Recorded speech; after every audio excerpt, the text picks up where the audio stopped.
Mais uma vez é um privilégio estarmos aqui juntos para adorarmos o Senhor. E já ouvimos sua voz por meio de tantas orações dos aniversariantes, dos visitantes, da vida do Davi, Lucas, que foi aqui apresentado diante do Senhor. Ouvimos a voz do Senhor nos cânticos, nos hinos e esperamos ainda mais ouvi-lo enquanto meditamos na sua santa palavra. Meu nome é André e estou aqui hoje para lhes trazer a mensagem que o Senhor tem nos proposto no coração. Hoje é uma manhã também de celebração da ceia do Senhor e nós temos a alegria e o privilégio de fazê-lo porque é um memorial, é um momento de recordar não somente a morte, o sacrifício de Jesus. Há uma forma de pregar o Evangelho que nos lembra que Jesus morreu por nós na cruz. É verdade, Ele entregou a sua vida por nós.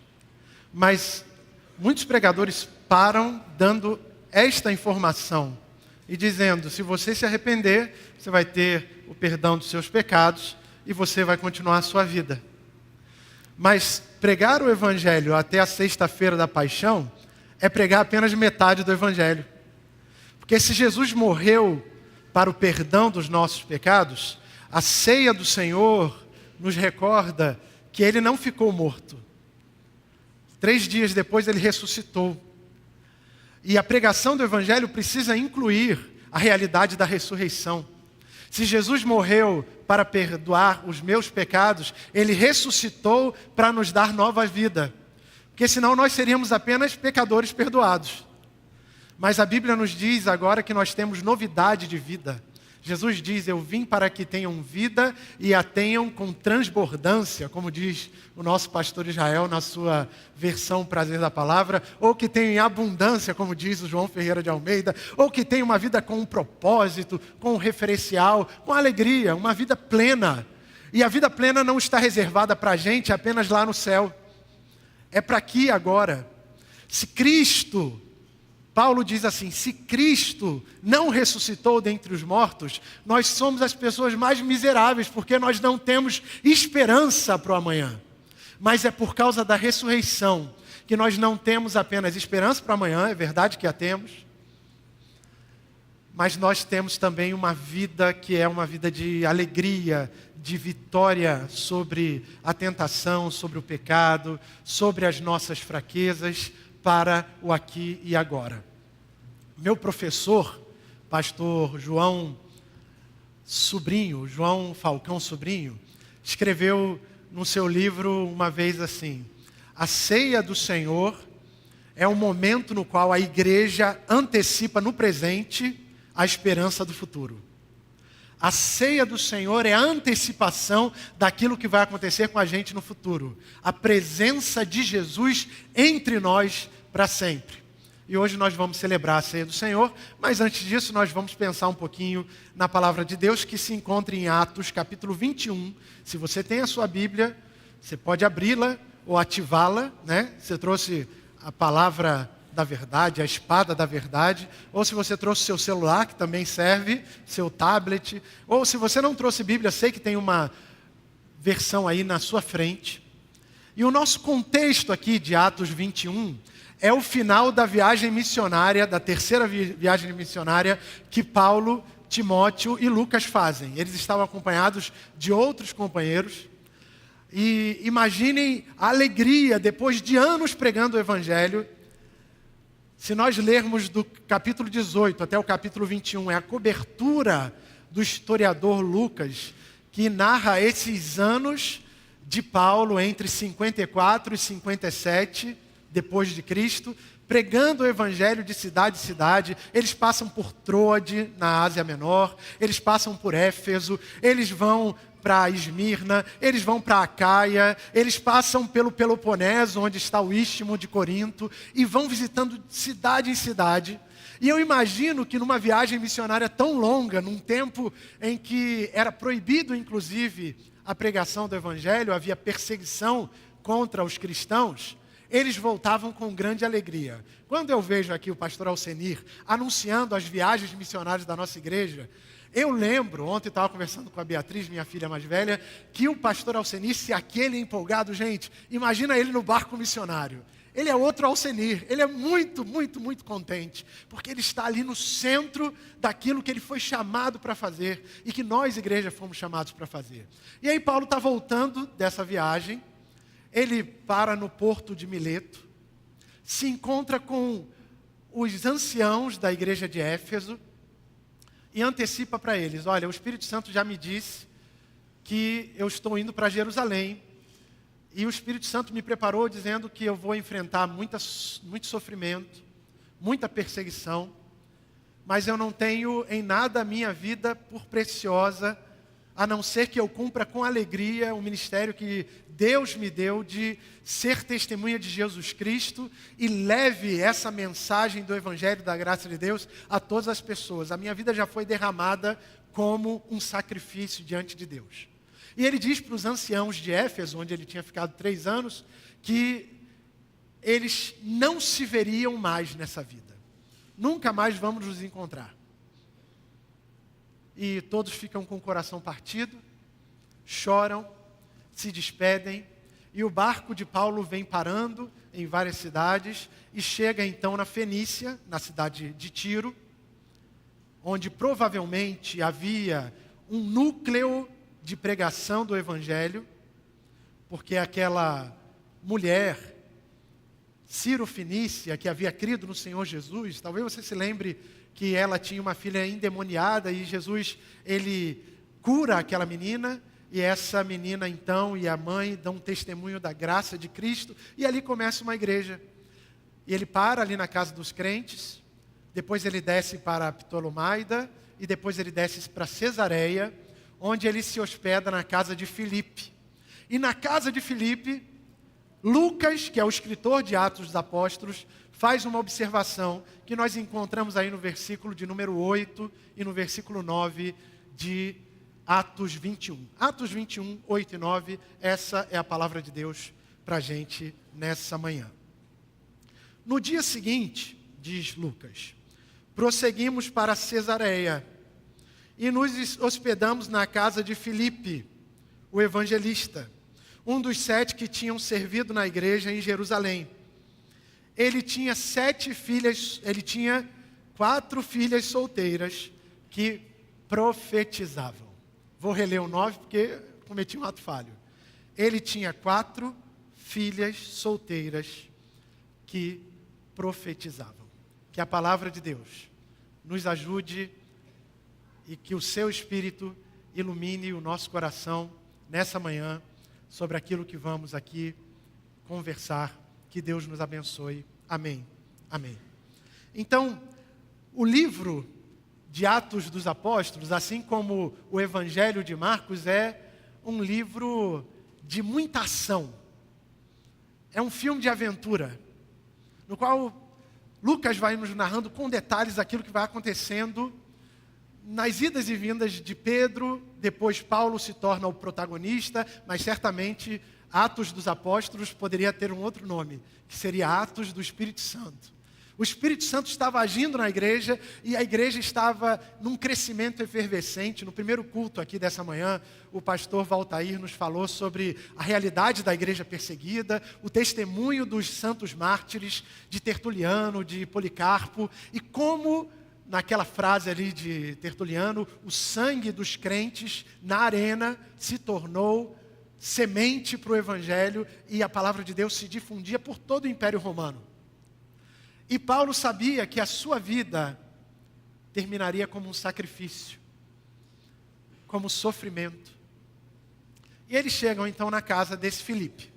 É importante a gente jogar luz sobre o texto, porque talvez a gente faça confusão com outro Filipe. A Bíblia nos fala que Jesus tinha 12 apóstolos, um deles se chamava Filipe. Filipe é aquele que no momento da multiplicação dos pães, ele fala assim para Jesus: mas mestre, nós temos 5.000 homens aqui, e muitas mulheres e crianças, mas o que são esses 5 pães e 2 peixinhos para a gente dar para esse povo? Nós vamos precisar de muitos dinheiros, muitos denaros para alimentar uma multidão tão grande. Filipe também, lá em João capítulo 14, é aquele que diz assim: Senhor, mostra-nos o Pai. E Jesus responde: Filipe, quem tem me visto, a mim, já viu o Pai, porque eu e o Pai somos um. O que se pode conhecer de Deus se vê em Jesus Cristo. Mas não é esse Filipe aqui que é o pai das 4 meninas que profetizavam. Esse Filipe aqui, no qual Paulo, Timóteo, Lucas chegam na casa dele em Cesareia, é um Filipe que faz parte dos 7 e provavelmente dos 70 discípulos, grupo mais amplo de Jesus. E esses 7 são os 7 diáconos que foram chamados para servir as mesas da igreja primitiva, porque as mulheres helenísticas, as mulheres que não eram judias, não estavam recebendo a parte da ceia do Senhor, porque no momento da ceia, diferente do que nós vamos ter aqui, que é um copinho pequenininho e um pãozinho minúsculo, eles tinham uma refeição. E aí os judeus chegavam, se banqueteavam, mas as viúvas e os órfãos, que não eram judeus, mas que eram crentes, estavam ficando sem comer. E aí a igreja institui 7 diáconos, dentre eles está um Filipe. É esse Filipe que aparece em Atos dos Apóstolos, capítulo 8, pregando para o eunuco etíope. E aí eles leem o livro de Isaías, capítulo 53, e aquele eunuco tem uma experiência com o Senhor, e ele diz assim: oi, tem aqui um monte de água, não sabemos se era um lago, se era um açude, se era um rio, tem aqui água, o que impede que eu seja batizado? E Filipe diz: nada, então vamos lá, vamos batizar você. Ele batiza o homem, e depois ele é teletransportado para a Fenícia, para pregar o evangelho lá em Gaza. É esse Filipe aqui, que agora não mais chamado de diácono, mas chamado de o evangelista, tem 4 filhas que profetizavam. E aí eu fiquei pensando, por que Lucas fez essa observação dessas 4 moças não casadas, que viviam na casa do pai, e que profetizavam. E ele só fala isso sobre elas. Elas ficam anônimas, elas não aparecem mais na Bíblia, mas ele faz essa observação. E se está na palavra de Deus, é porque tem algo que a gente precisa saber sobre essas meninas. Eu fui lembrado, tem que ser honesto, dessa palavra, porque há 3 semanas atrás eu encontrei meu amigo Fábio, que ali naquele banner está batizando, ali é um lago em Roma. Ele é missionário nosso, Fábio Pisa, pastor lá em Roma, já há 25 anos na Itália. E nós nos encontramos há 3 semanas atrás, aqui num bairro do Rio de Janeiro. E aí, a Maria Olívia, que é o bebezinho que o Fábio e a Natália tiveram, tinha nascido. E eu conheci a Maria Olívia. E agora ele tem 3 meninas. E para quem me conhece, eu também tenho, junto com Gláucia, 3 meninas. E o Fábio bateu no meu ombro assim, a gente já não se via há uns 3 anos. E ele disse assim: André, agora só falta uma para a gente ficar igual o Filipe. Temos donzelas que profetizam. Eu comecei a rir porque eu não entendi na hora, aí depois eu fui ler o texto de Atos 21. Mas por que essas meninas são lembradas nesse texto? Talvez alguém possa pensar assim: porque Lucas fez aquela narrativa ali para dizer lá em Jerusalém para os rapazes que quisessem se casar, que tinham 4 meninas jovens, solteiras, que eram dedicadas ao Senhor, consagradas ao Senhor. E aí eu lembro de um amigo meu, futuro pastor, que ele dizia assim: André, eu vou circular as igrejas porque eu estou procurando uma noiva que seja de acordo com o coração de Deus. E muita gente pensa aí, né, vem à nossa memória, o nosso querido Instituto Batista de Ensino Religioso, que preparava moças para o campo missionário, para o ensino religioso, e que muitos pastores ou futuros pastores, obreiros, iam até lá para também conhecerem as jovens que eram dedicadas ao Senhor e, por que não, contraírem núpcias. E de lá nós vimos muitos quadros importantes, nossos batistas, saírem daquele centro de formação de missionárias, de moças que se dedicavam ao ensino religioso. Eu lembro que uma amiga minha, nossa irmã, esposa de pastor, me disse assim: as más línguas falavam, pastor André, que Iber naquela época, significava Instituto Brasileiro de Esposas de Reverendo. E aí o pessoal caía na gargalhada, né? Mas, na verdade, o IBER, ele era voltado para o ensino religioso, para que as mulheres pudessem ensinar a palavra, para profetizar às pessoas aquilo que elas precisavam saber da graça de Deus. Homens e mulheres são chamados a profetizar. A Bíblia nos fala claramente que havia uma tradição de mulheres, desde o Antigo Testamento, que profetizavam. Uma delas era a irmã de Moisés, Miriam, que profetizava. Outra era Débora, que embaixo da palmeira julgava o povo de Israel, era uma das juízas de Israel, e que profetizava, que estava cuidando do povo de Deus, anunciando a palavra de Deus. Outra profetisa do Antigo Testamento era Hulda. Na época de Jeremias, profetizava aos reis de Israel. Outra profetisa era a própria esposa de Isaías, profeta levantado pelo Senhor. E quando nós chegamos ao Novo Testamento, muitos de nós pensamos assim: bom, o ministério profético volta com João Batista. Mas antes de João Batista tem uma profetisa que anuncia que chegou o Messias, o Redentor. Filha de Fanuel, vivia no templo, dedicada ao Senhor. O nome dela era Ana. E ela estava presente junto com Simeão para dizer: Jesus chegou. E ela exultou na presença de Deus, dizendo: Jesus chegou. Foi a primeira profetisa da nova aliança, do Novo Testamento. Foi a primeira voz profética. As vozes proféticas femininas estão em toda a Bíblia.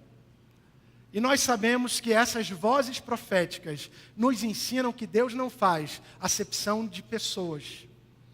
Na igreja não tem diferença entre ricos ou pobres, homens ou mulheres, negros ou brancos, doutores ou incultos. Paulo, apóstolo, vai dizer: porque não há mais judeu, nem grego, nem bárbaro, nem cita, nem nenhuma dessas nacionalidades, ou rótulos, ou títulos que nós possamos ter, vão nos fazer outra coisa mais importante do que aquilo que nós já somos. Somos filhos amados pelo nosso Deus, e em Cristo Jesus está a nossa identidade mais profunda. Quando Deus começou a receber nomes no Antigo Testamento, quem foi a primeira pessoa que deu um nome para Deus? Aí alguém vai dizer assim: foi Moisés, que ouviu de Deus: eu sou o que sou, eu sou o grande eu sou. Mas a primeira pessoa que dá um nome, que nomeia Deus com um adjetivo, não foi Moisés. Foi uma mulher rejeitada por sua família, abandonada por sua patroa.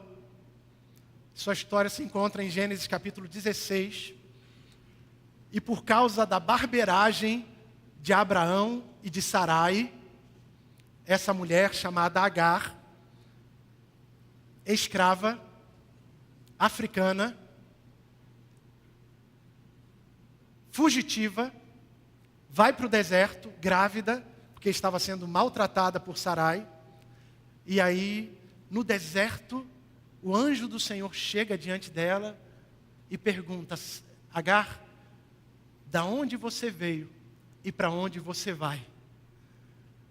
E ela então diz assim: o Senhor viu a minha aflição, o Senhor vê, o Senhor me conhece e me vê. E nós aprendemos com Agar, a primeira mulher que diz assim: o Senhor é Deus que vê, sobre um pouco do caráter do próprio Deus, porque Deus pegou essa mulher humilhada para a colocar num lugar de destaque. Deus é craque nisso, né? Ele coloca pessoas que estão relegadas ao segundo, terceiro, oitavo plano em uma posição de destaque. E é interessante que essa mulher nos revela: Deus é aquele que me vê. Na nossa dificuldade, na sua dificuldade, lembre-se, Deus é aquele que te vê. É aquele que te compreende. É aquele que te visita no dia do seu deserto, da sua fuga, da sua necessidade, da sua angústia, da sua humilhação. Deus está vendo. E aí ela deu o nome daquele poço perto do deserto. Ali é o poço do Senhor que vê. E ela volta para casa e ela convive mais uma vez com Sara e com Abraão, e dela nasce Ismael, que também se torna um grande povo, de acordo com a mensagem do anjo do Senhor, que vê a nossa provação. O Senhor vê. O Senhor viu aquelas 4 meninas ali, na casa de Filipe, o evangelista. O Senhor olha para aquelas meninas, jovens, profetisas, e Ele dá a elas essa condição de profetizar. E o importante foi que Lucas não disse que elas eram meninas bonitas. Pode ser que sim. Lucas não falou que o que chamou a atenção nas filhas de Filipe é que elas se vestiam bem, né? Ou que elas tinham bolsa da Gucci, ou que usavam perfume, Salvador e Ferragamo, ou que elas usavam qualquer apetrecho de ouro no cabelo. Não foi esse o fato pelo qual elas eram lembradas. Eu gosto muito de um pregador, se chama Zé Bruno, e ele estava contando que no encontro que ele tinha com a avó dele, com a avó dele, ele aprendeu sobre o que realmente importava. Quando chegava na casa do meu avô, e comigo também era assim, chegava na casa da vovó, aqui na José Higino, e as coisas que ela me perguntava eram o seguinte: se fosse um dia chuvoso assim, ela perguntava: tem blusa? Tem guarda-chuva? Você está com frio, meu filho? Você já comeu? Não é isso que a avó pergunta? Ela não pergunta se a camisa que eu estava vestindo era da Elos ou é da C&A. Isso quem pergunta é a gente que se importa com essas coisas. Ela não estava se importando muito. André, você está fazendo muito dinheiro? Na época eu trabalhava na Embratel e ia para a casa da minha avó às vezes descansar. Ela não perguntava: você está fazendo muito dinheiro? Mas ela perguntava assim: meu filho, você está orando? Você está pedindo a Deus discernimento? Você está pedindo a Deus a sua direção? Por quê? Porque são essas coisas que importam. E do alto da sabedoria dos mais antigos, eles perguntam coisas que importam. Hoje eu vou visitar minha mãe, já idosa, nem tanto, mamãe, já idosa, e ela pergunta as mesmas coisas. Você trouxe um casaco? Você trouxe um guarda-chuva? Você já comeu? Você tem orado? Você está lendo a sua Bíblia? Já pensou perguntar isso para o pastor? Mas você e eu precisamos nos fazer essa pergunta. E Lucas percebeu que aquilo que importava registrar na vida daquelas 4 moças é que elas profetizavam. Não é o quanto de dinheiro elas faziam, não era se a casa de Filipe era grande ou pequena, se tinha 4 quartos, um para cada filha, se elas falavam ou deixavam de falar, mas que elas profetizavam. Agora, o que é esse profetizar? Profetizar para muita gente é quando tem aquelas irmãs assim do fogo, que usam um coque, umas blusas até aqui, uma saia bem longa, e aí a gente vai buscar uma profecia, vai buscar uma revelação do Senhor. Devo confessar que eu já fiz isso. Eu tinha 23 anos, nunca tinha saído do Brasil, e os irmãos que me conhecem aqui sabem que depois fui com minha família para ser missionário na Itália. Mas faltavam 2 semanas para eu ir visitar a Itália, ficar na casa daquele pastor ali. Eu lembro que eu e o Fábio dormíamos no mesmo quarto, ele tinha uma cama de casal e eu tinha um colchonete do lado da cama de casal dele, e a gente passava 2 meses assim, eu ia para lá servir na igreja que ele era pastor em Mantova. Mas faltavam 2 semanas para a minha primeira experiência no campo missionário italiano. Eu era jovem e tinha ido num culto lá em Campo Grande, Bruno, levado pela minha amiga Carla Decotelli. E aí estava com uma camisa vermelha, que nem o irmão, me sentei lá e logo aos 5 minutos, um dos irmãos que estava dirigindo o culto, aquele culto realmente do fogo e tal, ele diz assim: você aí que está de vermelho, fica em pé. E eu falei: caramba, vai contar todos os meus pecados, agora... Mas o Espírito Santo não faz isso não. E aí o Senhor falou assim, nunca tinha me visto, não me conhecia, eu realmente estava de vermelho. E ele disse assim: o irmão vai viajar. O irmão não vai viajar uma vez só não. O irmão vai fazer várias viagens em sequência. Prepare o seu coração, porque o irmão vai viajar mais do que o apóstolo Paulo. E aí a Carla, que estava do meu lado, falou: Glória, ele vai 2 semanas para a Itália e tal. E eu fiquei quietinho ali e guardei aquelas coisas no meu coração, que nem Maria. Porque realmente Deus estava confirmando um chamado por uma pessoa estranha, que eu nunca tinha visto. Para a gente profetizar, muitas vezes é isso. Mas tem um livro chamado A Arte de Profetizar. É um livro de um dos puritanos lá do século XVI, que nos ensina que profetizar é mais do que dar dicas sobre o futuro, como é que você tem que sair amanhã e tal. Porque a gente fica nessa expectativa, né? Que Deus mande um recado, que Deus fale comigo. Mas a arte de profetizar tem a ver com a arte de anunciar a mensagem de Deus que eu preciso ouvir. O que aquelas 4 meninas faziam, é isso que nós estamos fazendo agora, é isso que o pastor Valtair fez no culto passado, é isso que o pastor Israel faz com a gente todos os domingos, todas as quintas-feiras, é abrir a Bíblia e explicar. É falar para as pessoas aquilo que elas precisam entender da boca de Deus. Profetizar é falar aquilo que Deus está querendo dizer para as pessoas. E muitas vezes nós ficamos naquela expectativa da profecia, e a profecia já foi dada. Ela é suficiente para nós. A Bíblia é palavra de Deus ainda hoje, porque o mesmo Deus que foi no passado, Ele continua sendo e sempre será. E a palavra de Deus também nunca muda. Não precisa alterá-la, não precisa atualizá-la, mas nós precisamos falar de forma atual, de forma que as pessoas no nosso mundo saibam como entender. E aí entra a vida dessas 4 jovens, porque elas são exemplo para nós, igreja, de que a profecia de Joel, capítulo 2, versículo 28, se der para colocar aí para a gente, Joel 2, 28, produção, obrigado. Joel 2, 28, que vai dizer assim: naqueles dias eu derramarei do meu espírito sobre toda a carne, sobre todas as pessoas, e os vossos filhos e filhas profetizarão, os anciãos, os velhos sonharão, e os vossos moços e moças terão visões, e haverá um reavivamento na terra, e todo aquele que invocar o nome do Senhor será salvo. Essa é a nossa mensagem, que é dada pelos filhos e filhas, pelos jovens, por aquelas 4 adolescentes. E aí eu fico pensando como nós, igreja, temos cuidado dos nossos jovens.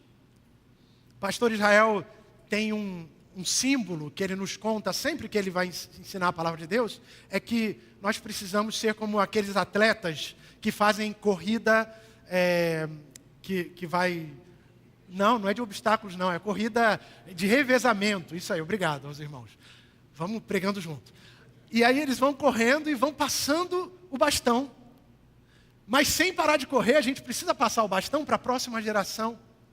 E se lembrar que essa próxima geração é tão ou mais importante que nós. Porque nós já estamos assentados nos lugares celestiais, disse o apóstolo Paulo. Mas nós precisamos passar o bastão para a próxima geração. E essa próxima geração precisa e irá profetizar à medida que nós passamos o bastão. Meninos e meninas que têm uma visão de mundo que eu e você não temos, irmãos, de 40, 50, 60, 70, 80, 90 anos. Eles têm outra visão de mundo.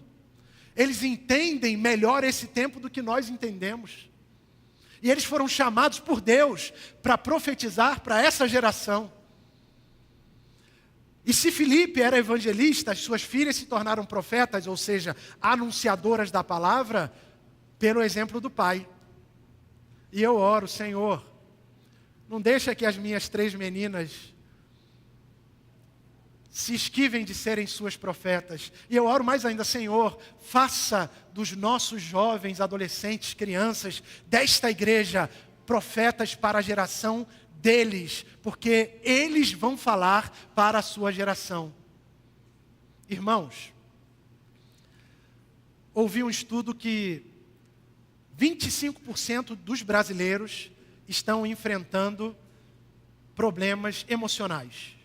1 em cada 4 brasileiros passamos por problemas psicoterapêuticos, emocionais. Agora, esse valor é mais ampliado quando a gente pega o recorte de 15 a 29 anos. 60% dos nossos jovens passam por depressão, ansiedade, pânico, fobias. E nós precisamos cuidar desses jovens, porque eles estão aqui na nossa igreja. Nós precisamos encorajar esses jovens a seguirem a Jesus, a saber que há resposta para a dor, para o sofrimento, para a falta de sentido nessa vida em Jesus Cristo. Que eles são chamados para profetizar e falar em nome de Jesus, como aquelas 4 meninas que falavam a respeito de Cristo. Olhar para a próxima geração com esperança. Profetizar é um ato de esperança. Um dos grandes teólogos do século passado chamou-se Jürgen Moltmann, morreu no início do nosso século 21. E ele, na sua grande obra, A Teologia da Esperança, diz que a questão da escatologia, da nossa esperança para o porvir, não é uma parte do Evangelho, mas é o ladrilho, o chão sobre o qual nós caminhamos enquanto cremos no Evangelho. Ele faz parte do cristianismo. O ladrilho, o chão, o piso sobre o qual nós pisamos nesse Evangelho nos leva para uma vida de esperança em relação ao futuro. Não de destruição, mas de esperança e de reconciliação. Porque um dia nós não esperamos aquilo que João diz assim, Deus vai destruir tudo, e aí vamos nós aqui, que somos a igreja de Cristo, estar salvo. Mas João diz assim, eis que eu vi um novo céu e uma nova terra, porque as primeiras coisas já passaram. E nós podemos ter esperança nessas palavras, que Deus vai reconciliar consigo mesmo a humanidade caída, para a qual nós precisamos pregar a esperança. Vai reconciliar consigo mesmo a natureza destruída, sobre a qual nós profetizamos, que geme com dores de parto, mas Jesus vai reconciliá-la e vai transformá-la em uma nova natureza. E é essa geração que entende melhor que eu e você, de tanta coisa aí, de bioética, de inteligência artificial, que vai entender melhor do que a gente de como lidar com as tecnologias do nosso tempo, de blockchain, que eu nem sei o que é. São umas tecnologias novas aí que a gente não domina. São esses meninos e meninas de 15, 16, 17, 18 anos que profetizarão às nações.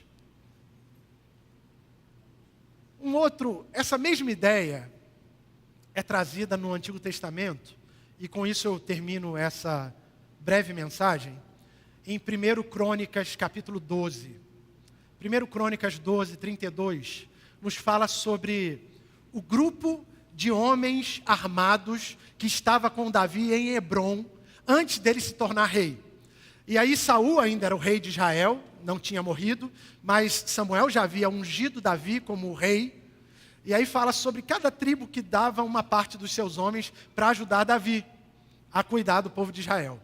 E fala de uma tribo bem pequenininha, bem esquecidinha. Talvez a gente nem lembre dela, porque a gente lembra da tribo de Gate, de Simeão, né? Tribos de Judá, que são muito importantes. Benjamim. Mas tem uma tribo chamada Issacar. E o texto de 1 Crônicas 12, 32, se der para colocar para a gente. 1 Crônicas 12, 32 diz assim, dos filhos da tribo de Issacar, 200 homens que sabiam discernir o tempo, que sabiam conhecer o tempo, e sabia aquilo que Israel deveria fazer no tempo certo.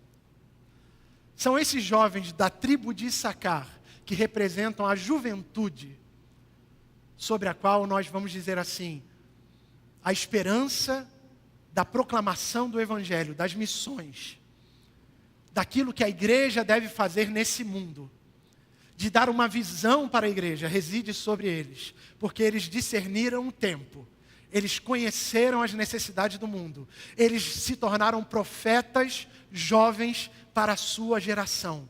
Nós, igreja, velhos e velhas, também estou aí, me conto no meio de vocês, também estou velhinho, já tenho cabelo branco, não dá para ver, mas tenho, eu juro para os irmãos. Nós mais anciãos, que já temos aí décadas de caminhada, olhemos para os nossos jovens, investamos em oração na vida deles. Vamos dar as mãos para esses jovens e vamos dizer, você e eu estamos aqui para sermos profetas para as nações. É muito bonito ver a apresentação do Davi Lucas hoje, porque ele não é apenas o futuro da igreja, ele é o presente dessa igreja. Nossos filhos e filhas, nossos netos, nossos sobrinhos são um presente que Deus deu para essa igreja. Mas para que o bastão seja passado, eu e você precisamos nos consagrar ao Senhor e dizer: eu quero que a minha descendência seja fiel ao Senhor, mais até do que eu, para que o nome de Jesus seja glorificado. Se esse é o seu desejo, nós vamos terminar esse momento de pregação, de anúncio da palavra, consagrando nossas vidas, declarando: ao Rei dos Reis consagro tudo o que sou, tudo que tenho, minha família, meu trabalho, meu labor, minha saúde, meu tempo nesse mundo. De gratos louvores transborda o meu coração. Eu entrego a minha vida e a vida daqueles que estão debaixo da minha autoridade, nas tuas mãos, meu Senhor. E de pé, vamos declarar isso.